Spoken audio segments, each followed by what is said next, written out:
Is there a chance that they get eliminated in this round of 8? Can Martinsville go bad for the 9 and the 11? Oh, it can go bad. Yes, it can go bad for them. But I truly believe they all they need to do is make it through the first segment safe, score a few points. I think they're at 32 and 34 points, something like that. If they can score 5 or 6 points and put them in that range, yeah, they're safe. I've got those guys going through because I just don't see that happening to Denny Hamlin or to Chase Elliott, 2 guys that we know can get around Martinsville, 2 guys that we know can go there and leave with that grandfather clock strapped to their wrist. So I think you look at it, and that won't happen to those 2. I think they rose to the occasion when they needed to. At Kansas, they scored the points they needed to score, and they put themselves in a great place. Yeah, both of those 2 drivers had the strongest days points-wise at Kansas. Chase Elliott gained 42 points. Denny Hamlin gained 23. So solid days, just not getting the win. And the best thing for the 9 possibly was his teammate Kyle Larson winning, because that just kept him right there in the P2 spot.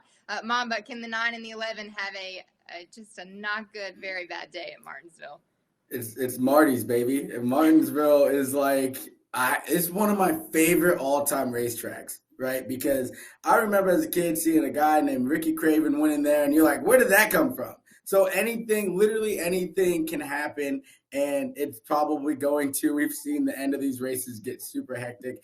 My thing is, if you're a playoff driver, if the non-playoff drivers have really good cars, you're going to have to pay attention to what is going on, because this is one of the biggest wins for anyone's career. It's one of the coolest trophies that we have in all sports, and they're going to do everything they need to win that trophy. So to Kyle's point in the last segment, you better give someone a little bit more room, or else they can give you a very bad end of your year. This is one that I always have circled. I want a grandfather clock so bad. I don't know how I make that happen without winning a race, but I'm working on it.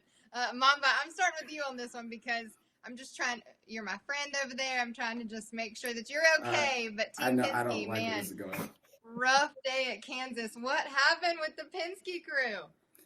I don't know, man. I don't know. I don't know. I don't know. It seems like the racing gods were with them, and then they weren't with them, and then they were with them again around the Roval time, and now they're not with them again.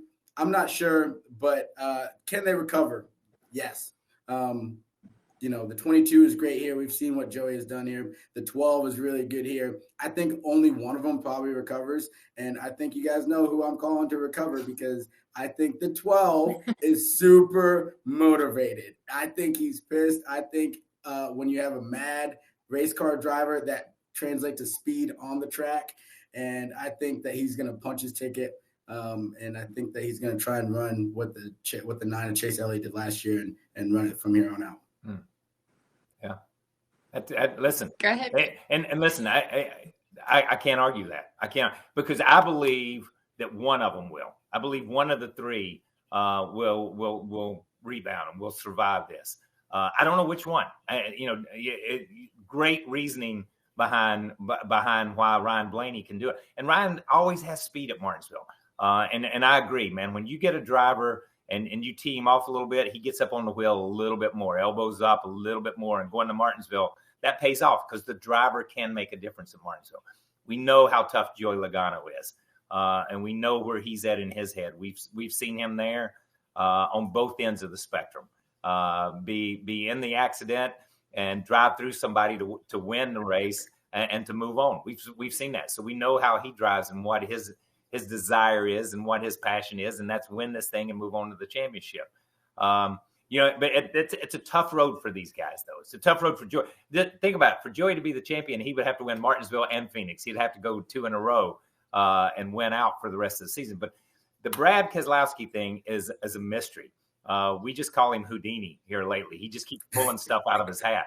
How can you go to Texas and run 4th and gain 1 point, and go to Kansas and have a horrendous day and gain 7 points? That's this crazy point system. So when you look at it, you have to say, yes, the Penske guys do have an opportunity to move forward because of the way the thing works. But at the same time, I think they've got to count on other people to help them a little bit. But I still believe only one of them makes it forward.